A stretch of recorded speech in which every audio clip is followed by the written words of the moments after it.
सबसे पहले तो दोस्तों मैं आप सबसे क्षमा चाहूँगा कि आज की क्लास अपन फिक्स 10 बजे लेके नहीं आ पाया। उसके लिए आपसे क्षमा चाहूँगा। राजस्थान सेवा नियम अपन कंप्लीट करेंगे। दोस्तों इससे पहले अपने आपको कुछ बातें और बताता हूँ मैं। दोस्तों अपन ने सामान्य वित्तीय लेखा नियम जो पढ़ा था, सामान्य वित्तीय लेखा नियम के अंतर्गत दोस्तों आप प्रीवियस ईयर के तीनों क्वेश्चन पेपर जरूर करें, ताकि आपको पता लगे कि किस हिसाब से और कैसे क्वेश्चन एग्जाम में उठाता है दोस्तों। और आपको एक फायदा और मिलेगा, अधीनस्थ बोर्ड मान के चलिए आपसे आप हर एग्जाम में प्रीवियस ईयर क्वेश्चन यों के यों ऑप्शन समेत उठा के रखता है, काफ़ी सारे क्वेश्चन। तो दोस्तों जो अपने जूनियर अकाउंटेंट के 3 प्रीवियस ईयर के पेपर हुए हैं वो पेपर आप ज़रूर सोल्व करें। उन पेपर्स में से आपको जैसे अपने सामान्य वित्तीय लेखा नियम है जिसके 3 पेपर में 75 क्वेश्चन हो गए और 75 क्वेश्चन अपने आरएसआर के हो गए, तो दोनों को मिला करके 150 क्वेश्चन हो गए। इन 150 क्वेश्चन में से दोस्तों आपको 5 क्वेश्चन मान के चलिए, 4 से 5 क्वेश्चन आपको ज्यों के यों एग्जाम में हूबहू मिल जाएंगे। तो दोस्तों प्रीवियस ईयर क्वेश्चन पेपर को आप अवश्य करें और आपको ये भी पता लगेगा कि क्वेश्चन इन सामान्य वित्तीय लेखा नियम और राजस्थान सेवा नियम जो अपने हैं ये अपना आपके पहले कभी पढ़े हुए भी नहीं है और देखे हुए भी नहीं है, तो इनमें से क्वेश्चन किस प्रकार से आते हैं और कैसे क्वेश्चन आते हैं। तो दोस्तों प्रीवियस ईयर क्वेश्चन पेपर अवश्य हल करें ताकि आपको पता लगे कि अपनी तैयारी किस हिसाब से चल रही है। जिस हिसाब से क्वेश्चन पूछता है मैं उस हिसाब से तैयार करते चल रहा हूँ या नहीं चल रहा हूँ, और आपका व्यय भी कम होगा। सामान्य वित्तीय लेखा नियम और अपने राजस्थान सेवा नियम से के संबंध में आपके दिमाग में जो एक डर बना हुआ है वो डर भी खत्म हो जाएगा। आ, तो दोस्तों सामान्य वित्तीय लेखा नियम अपन करेंगे, कर लिए अपने कंप्लीट। अब राजस्थान सेवा नियम करेंगे। अब राजस्थान सेवा नियम का एक एक नियम समझते हुए चलेंगे, उसके बाद आप स्क्रीनशॉट ले लेना। तो दोस्तों अपन सबसे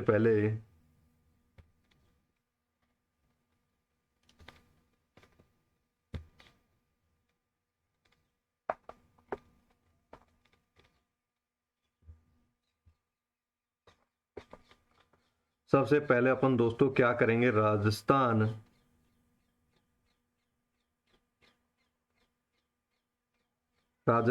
सेवा नियम। दोस्तों राजस्थान सेवा नियम जिनको अपन शॉर्ट में RSR बोलते हैं, RSR बोलते हैं। तो दोस्तों इसका सबसे पहले अपन देखेंगे अध्याय 1, और अध्याय 1 में अपन देखेंगे नियम संख्या 1। दोस्तों नियम संख्या 1 क्या कहता है, दोस्तों नियम संख्या 1 ये कहता है कि ये राजस्थान सेवा नियम है, ये आए कहाँ से और ये राजस्थान सेवा नियम लागू कब से हुए, और ये जो अपने राजस्थान सेवा नियम है ये जारी किसके द्वारा किए गए, ये जानकारी अपने को दिया गया है। तथा इनका नाम राजस्थान सेवा नियम के रूप में जाने जाएंगे ये नियम, ये भी नियम संख्या 1 में इसका नाम दिया गया है। तो सबसे पहले तो दोस्तों ये देखेंगे ये नियम बनाए किसने और किस शक्ति के, किस पावर के अधीन बनाए। तो सबसे पहले तो संविधान संविधान के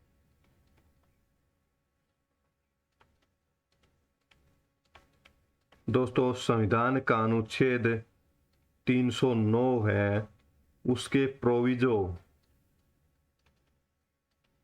दोस्तों उसके अंदर संविधान के अनुच्छेद 309 के अंदर पावर दी गई है। क्या पावर दी गई है, पावर दी गई है राज्य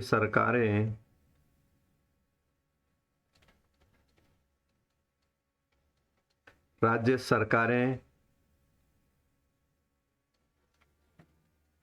अपने कर्मचारियों के लिए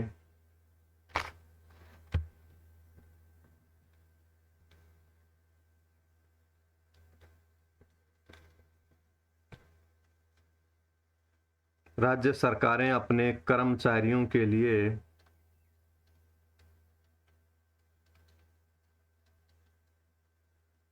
सेवा नियम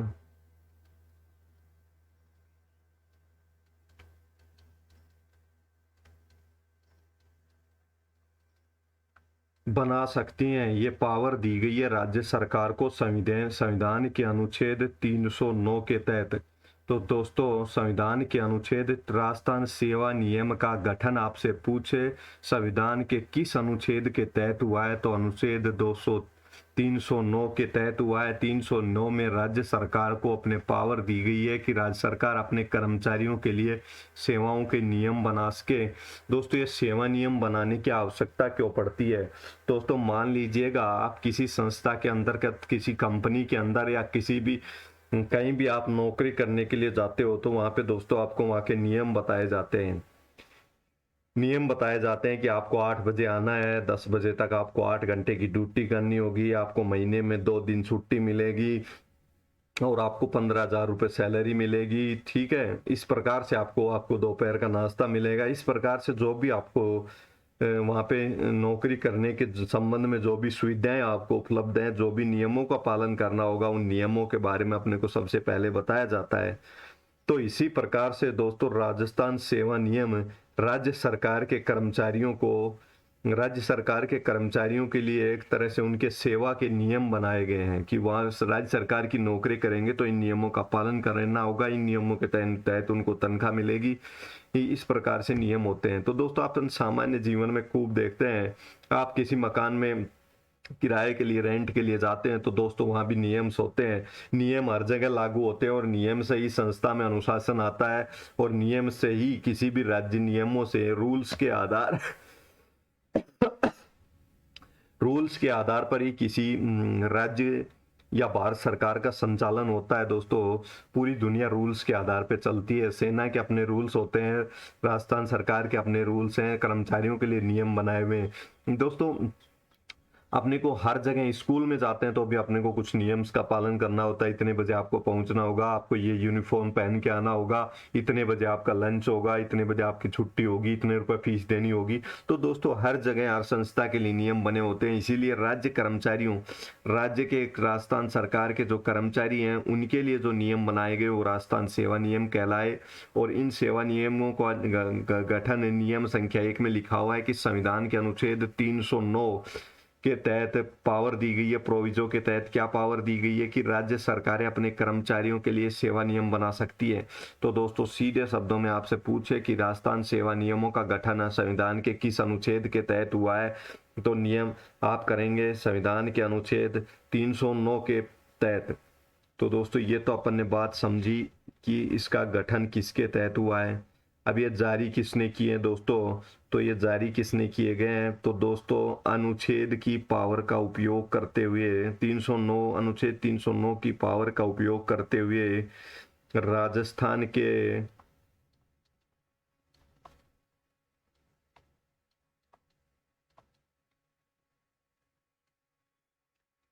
राज प्रमुख द्वारा जारी है। तो आपसे पूछ सकता है तो राजस्थान सेवा नियम किसके द्वारा जारी किए गए हैं, तो संविधान के अनुच्छेद 309 की पावर का उपयोग करके राजस्थान के राज प्रमुख द्वारा जारी किए गए हैं। इन नियमों को किस नाम से जाना जाएगा ये भी नियम संख्या 1 में बताया गया है। तो दोस्तों इन नियमों को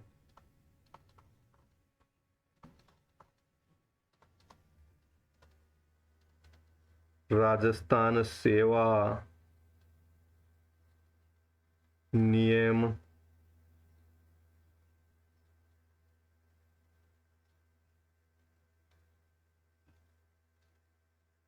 कहा जाएगा। दोस्तों ये लाइन भी सामान्य वित्तीय लेखा नियम के नियम संख्या 1 में लिखी हुई है कि इन नियमों को राजस्थान सेवा नियम कहा जाएगा, के नाम से जाना जाएगा। तो दोस्तों इसकी अधिसूचना दोस्तों ये लागू कब किए गए, जारी कब किए गए, इस संबंध में अब देखेंगे अगला पॉइंट अपन। तो इन नियमों को अधिसूचना, दोस्तों इन नियमों की अधिसूचना 23/03/1951 को हुई। इन नियमों की अधिसूचना जारी कब हुई? आपसे पूछे राजस्थान सेवा नियमों की अधिसूचना जारी कब हुई, तो आपको याद रखना है 23 मार्च 1951 को इनकी अधिसूचना जारी हुई। और अब इनकी एक पॉइंट और देखेंगे, इनको लागू होना राजस्थान में, लागू शब्द यूज करूं मैं या फिर प्रभावी? प्रभावी 1 अप्रैल, प्रभावी 1 अप्रैल 1951 से हुए दोस्तों। 1 अप्रैल 1951 से हुए ये प्रभावी। तो दोस्तों सामान्य राजस्थान सेवा नियम जो अपना है, आरएसआर का अपन ने अध्याय संख्या 1 का नियम संख्या 1 पढ़ लिया। अब ये एक नियम संख्या 1 क्या कहता है, एक बार अंतिम बार आप रिवाइज करेंगे। राजस्थान के संविधान के अनुच्छेद 309 के प्रोविजो के तहत जो राज्य सरकार को पावर दी गई है, उसके तहत राजस्थान के राज्य प्रमुख द्वारा जारी किया गया था। इन नियमों को राजस्थान सेवा नियम के नाम से जाना जाएगा, नियम संख्या 1 में। दूसरा पॉइंट ये है। तीसरा पॉइंट ये है, इसकी अधिसूचना जारी कब हुई? इससे पूछे आपसे राजस्थान सेवा नियम की अधिसूचना जारी कब हुई, तो 23/3/1951 को हुई। ये लागू कब से हुए, यानी कि प्रभावी कब से हुए? इन नियमों की पालना सुनिश्चित कब से हुई, तो 1 अप्रैल 1951 से इनकी पालना सुनिश्चित हुई। तो दोस्तों अब आप नियम संख्या 1 का स्क्रीनशॉट ले लें। जो जो पॉइंट अपन ने समझे हैं वो चारों पॉइंट यहाँ पे लिखे हुए हैं बिल्कुल फेयर स्लाइड के रूप में। आप इस स्लाइड का स्क्रीनशॉट ले लें। फिर अपन देखेंगे नियम संख्या 2।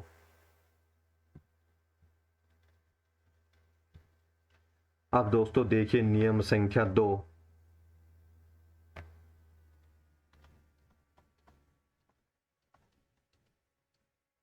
दोस्तों नियम 2 में ये कहा गया है, दोस्तों अभी तो अपन ने पढ़ा ये नियम लागू कब से होंगे, ये नियमों का नाम कब होगा, ये जारी किसने किए, किस पावर के तहत ये जारी किए गए, ये तो अपन ने नियम संख्या 1 में देखा। अब ये किन कर्मचारियों पर लागू नहीं होंगे ये देखेंगे अपन, ताकि उन जो जो नियम संख्या 2 में जो लिस्ट दी गई है कि निम्न कर्मचारियों पर ये नियम लागू नहीं होंगे, उनके अलावा ये सब कर्मचारियों पर ये नियम लागू होंगे।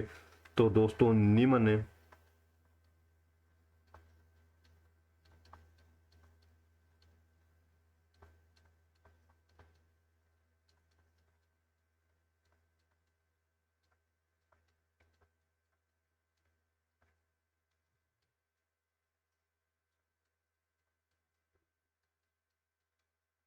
तो दोस्तों निम्न कर्मचारी या व्यक्तियों पर ये नियम लागू नहीं होंगे। तो लागू किन पर नहीं होंगे ये पढ़ लेंगे तो आपको समझ में आ जाएगा कि इनके अलावा सभी कर्मचारियों पर लागू होंगे।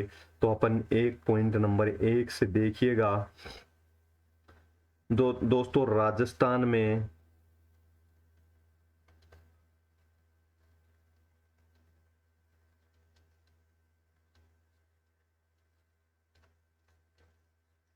राजस्थान में प्रतिनियुक्ति पर आया हो। दोस्तों राजस्थान में जो कर्मचारी प्रतिनियुक्ति पर आया हो उस कर्मचारी पर ये नियम लागू नहीं होंगे। प्रतिनियुक्ति मतलब डेपुटेशन पे आया हो। केंद्र सरकार का कोई कर्मचारी है और केंद्र सरकार ने उसको राजस्थान में प्रतिनियुक्ति डेपुटेशन पे उसको राजस्थान भेजा है, या अन्य किसी राज्य का कर्मचारी है और डेपुटेशन पे राजस्थान में आया है, तो दोस्तों उसको प्रतिनियुक्ति पर जो कर्मचारी राजस्थान आता है तो ऐसे कर्मचारी को पर ये नियम लागू नहीं होंगे, क्योंकि वो केंद्र सरकार का कर्मचारी और राजस्थान में प्रतिनियुक्ति पर आया है। तो दोस्तों वहां पे उसके केंद्र सरकार के नियम लागू होंगे उस कर्मचारी पर। अन्य राज्य से प्रतिनियुक्ति पर आया है तो उस राज्य के नियम लागू होंगे। आपने दोस्तों बहुत बार सुना होगा आईएएस अधिकारी डेपुटेशन पे प्रतिनियुक्ति पर राजस्थान आ गया, दूसरे कैडर का अधिकारी था, दूसरे कैडर में प्रतिनियुक्ति पर आ गया। आपने टीना डाबी का नाम सुना होगा। टीना डाबी का हस्बैंड था आमिर अख्तर था शायद जिसका नाम। तो दोस्तों वो प्रतिनियुक्ति पर राजस्थान में अपॉइंटेड था। जैसे ही टीना डाबी का तलाक हुआ, तलाक होने के बाद उसने वापस अपने जम्मू कश्मीर कैडर में चला गया, क्योंकि वो यहाँ वहाँ पे प्रतिनियुक्ति पर था और वो भारत सरकार का कर्मचारी था, राजस्थान में प्रतिनियुक्ति पर था। तो दोस्तों उस पर भारत सरकार के नियम लागू होंगे, ये अपने सामान्य राजस्थान सेवा नियम लागू नहीं होंगे, RSR राजस्थान के कर्मचारियों पर लागू होंगे केवल। तो प्रतिनियुक्ति पर जो कर्मचारी आएगा उस पर राजस्थान सेवा नियम लागू नहीं होंगे। दूसरा दोस्तों, राजस्थान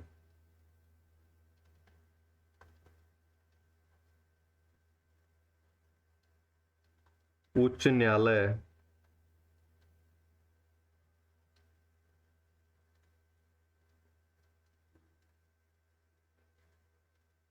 राजस्थान के उच्च न्यायालय के न्यायाधीशों पर भी दोस्तों अपने ये राजस्थान सेवा नियम लागू नहीं होंगे, क्योंकि राजस्थान उच्च न्यायालय के न्यायाधीश जो होते हैं दोस्तों, ये जुडिशरी न्यायिक प्रक्रिया का हिस्सा होते हैं और न्यायिक प्रक्रिया किसी भी राज्य सरकार के अधीन नहीं आती है दोस्तों। न्यायिक प्रक्रिया किसी भी राज्य सरकार के अधीन नहीं आती है, एक स्वतंत्र प्रक्रिया है स्वयं की। तो इस पर भी राजस्थान उच्च न्यायालय के न्यायाधीशों पर भी अपने सेवा नियम लागू नहीं होंगे। ठीक है दोस्तों, उच्च न्यायालय के न्यायाधीशों पर भी ये सेवा नियम लागू नहीं होंगे। इन पर दोस्तों सुप्रीम कोर्ट के द्वारा जो नियम जारी कर रखे हैं, हाई कोर्ट के नियम हैं, उनके खुद के नियम है राजस्थान उच्च न्यायालय के, क्योंकि इन पर राज्य सरकार का नियंत्रण नहीं है, राज्य सरकार के अधीन नहीं आते राजस्थान के। आपको सबको पता है, भारत की न्याय प्रणाली एक अलग व्यवस्था है, तो वो राजस्थान सरकार के अधीन नहीं आती है। तो यहाँ पे राजस्थान सेवा नियम लागू नहीं होंगे इन पर भी। तीसरा पॉइंट है दोस्तों,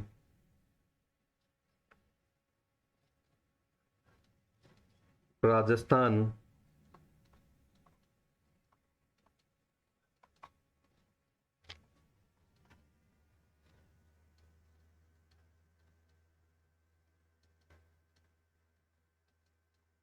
दोस्तों राजस्थान उच्च न्यायालय के अधिकारी और कर्मचारियों के मामले में, तो दोस्तों राजस्थान उच्च न्यायालय के अधिकारी और कर्मचारियों पर भी राजस्थान के सेवा नियम लागू नहीं होंगे, क्योंकि दोस्तों ये एक अधिकारी और कर्मचारियों पर राजस्थान उच्च न्यायालय सेवा नियम अलग से बने हुए हैं, वो नियम लागू होते हैं। और ये भी जो राजस्थान उच्च न्यायालय के अधिकारी और कर्मचारी हैं, तो इन पर भी लागू नहीं होगा, इनके अलग से नियम सेवा नियम बने हुए हैं। और दोस्तों अगला है RPSC।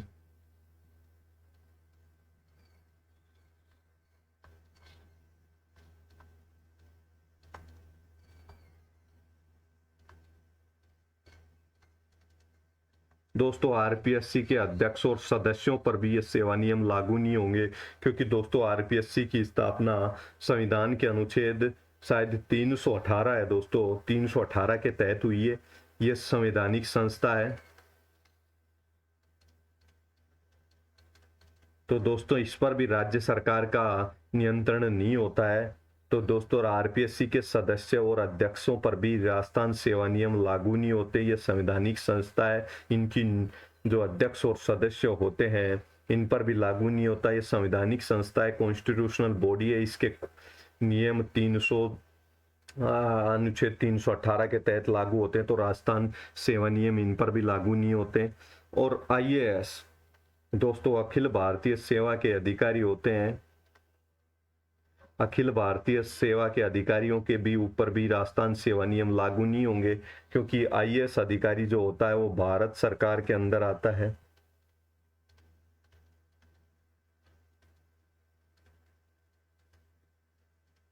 तो इस पर भी दोस्तों IAS पर भी लागू नहीं होंगे राजस्थान सेवा नियम। अपन ने 5 पॉइंट्स देखे दोस्तों।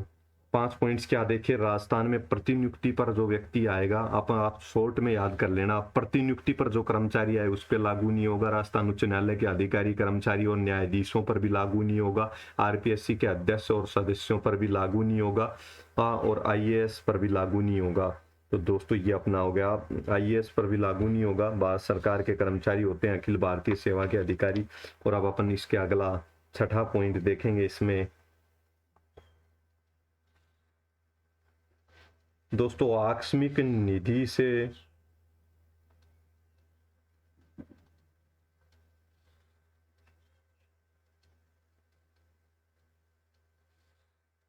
दोस्तों आकस्मिक निधि जो कहते हैं, आकस्मिक निधि से भुगतान प्राप्त करने वाले कर्मचारियों पर भी ये अपना लागू नहीं होगा। तो दोस्तों आकस्मिक निधि से भुगतान प्राप्त करने वाले कर्मचारी जो हैं, आकस्मिक निधि कौन सी होती है दोस्तों, जो अपन ने पढ़ा था सामान्य वित्तीय लेखा नियम के अंतर्गत पढ़ा था अपन ने, अनुच्छेद 267(2) के अंतर्गत आकस्मिक निधि का वर्णन था। आकस्मिक निधि राज्यपाल के अंतर्गत आकस्मिक निधि दोस्तों राज्यपाल के अंतर्गत आती है। तो आकस्मिक निधि किसी इमरजेंसी में किसी कर्मचारी की नियुक्ति की जाती है, इमरजेंसी में कुछ लोगों की नियुक्ति की जाती है। इमरजेंसी जैसे बाढ़ राहत कार्य, भूकंप कार्य आदि कोई भी इमरजेंसी है तो उसमें कर्मचारी की नियुक्ति की जाती है और उसको आकस्मिक निधि से भुगतान किया जाता है। उस पर भी ये सेवा नियम लागू नहीं होंगे।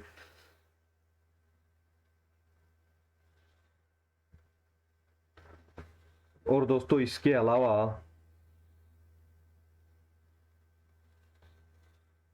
कार्यदत्त, कार्यदत्त यानी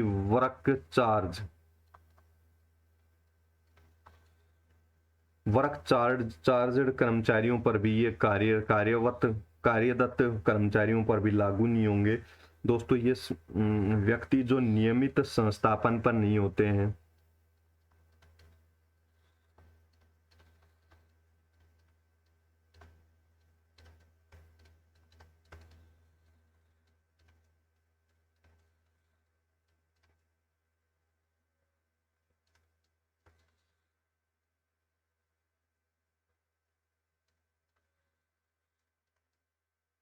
इन्हें किसी योजना के लिए स्वीकृत बजट से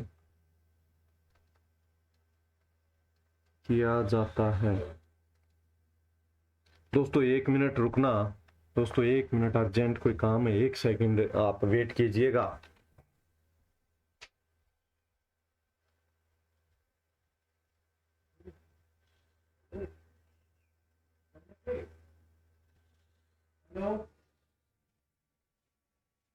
कोई नहीं क्या? हेलो,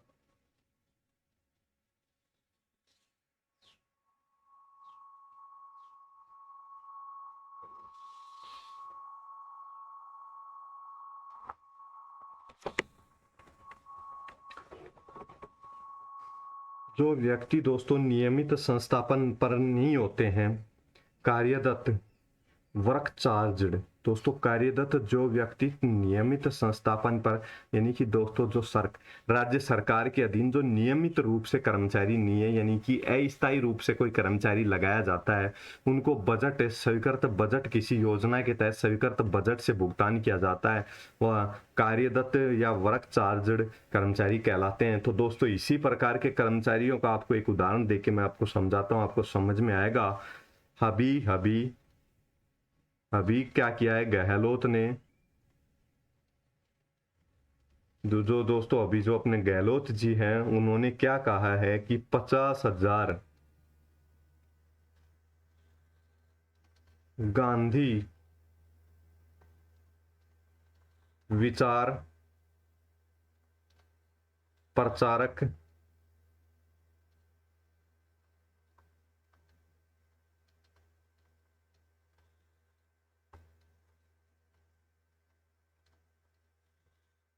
अभी गहलोत साहब ने क्या कहा है कुछ दिन पहले कि अभी गहलोत जी ने क्या कहा है कि 50,000 गांधी विचार प्रचारक प्रत्येक पंचायत में नियुक्त किए जाएंगे और उनको 4500 रुपए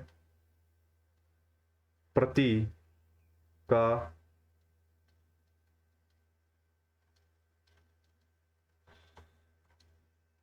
4500 रुपए प्रति का उनको क्या किया जाएगा, भुगतान किया जाएगा।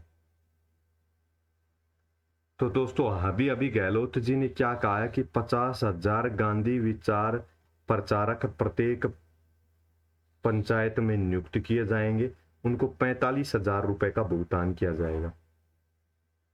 तो दोस्तों ये जो 45,000 रुपए का इनको जो भुगतान किया जाएगा, ₹4500 प्रति माह जो भुगतान किया जाएगा। तो दोस्तों ये एक योजना चलाई है, गांधी विचार प्रचार की योजना। इसके तहत 1000 करोड़ रुपए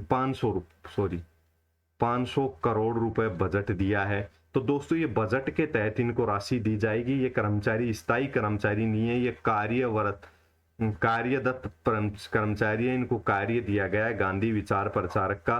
तो इनको ₹4500 प्रति माह का भुगतान किया जाएगा। इनके लिए 500 करोड़ रुपए बजट है, इस बजट में से इनको राशि दी जाएगी, ना कि इनको कर्मचारियों के वेतन एवं भत्ते शीर्षक से नहीं दी जाएगी, वेतन भत्ते इकाई से थोड़ी दी जाएगी, इनको बजट से राशि दी जाएगी। तो ऐसे कर्मचारी वर्क चार्जर कर्मचारी या कार्यरत कर्मचारी कहलाते हैं। तो इन कर्मचारियों पर भी राजस्थान सेवा नियम लागू नहीं होगा। तो दोस्तों एक अपना ये अगला पॉइंट अपन ने देखा। इसके अलावा आप अपना एक पॉइंट और है, वो ये कहता है कि औद्योगिक विवाद अधिकारी अधिनियम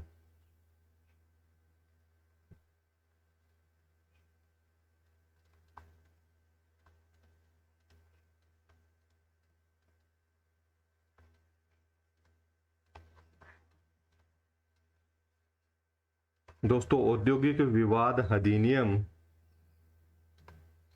1947 की धारा दो सबसेक्शन 5 के अनुसार जिनको कामगार घोषित किया गया, जिन कर्मचारियों को कामगार, दोस्तों औद्योगिक विवाद अधिनियम 1947 की धारा 2S के अनुसार जिन कर्मचारियों को कामगार घोषित किया गया है ना, उन कर्मचारियों को भी राजस्थान सेवा नियम लागू नहीं होंगे। तो दोस्तों ये अपने धारा 2 को अपन ने देखी। अब अपन दोस्तों आप दोनों नियम धाराओं का स्क्रीनशॉट ले लें। अपन ने एक एक नियम समझा। तो नियम संख्या 1 का आप स्क्रीनशॉट ले लें, आपके सामने अवेलेबल है। दोस्तों नियम संख्या 2 का भी आप स्क्रीनशॉट ले लें, आपके सामने अवेलेबल है। दोस्तों आगे का अपन पढ़ेंगे अगली क्लास में। दोस्तों मैं आज सामान्य राजस्थान सेवा नियम प्रारंभ नहीं करना चाह रहा था, आज मैं आपका प्रीवियस ईयर एक पेपर और सोल्व करवाता, लेकिन कुछ स्टूडेंट्स के लगातार कॉल और मैसेज आ रहे थे, तो मैंने इसलिए प्रारंभ करना आवश्यक समझा। अब मेरे को जैसे ही समय मिलेगा शाम को, या इस क्लास के जो अपनी 10 बजे ये क्लास होती है, इस क्लास के अलावा आज थोड़ी लेट हो गई, इस क्लास के अलावा जब भी मेरे को समय मिलेगा तो अगला पेपर की एक और क्लास आपको उपलब्ध करा दूंगा। तो दोस्तों अब आप स्क्रीनशॉट ले लें। ये तो नियम संख्या 1 का है, स्क्रीनशॉट ले लें। ये अपने नियम संख्या 2 का 2 पेज हैं, इनके भी स्क्रीनशॉट ले लें। धन्यवाद दोस्तों, आज की क्लास में इतना ही। अब अपन मिलेंगे नेक्स्ट क्लास में। धन्यवाद।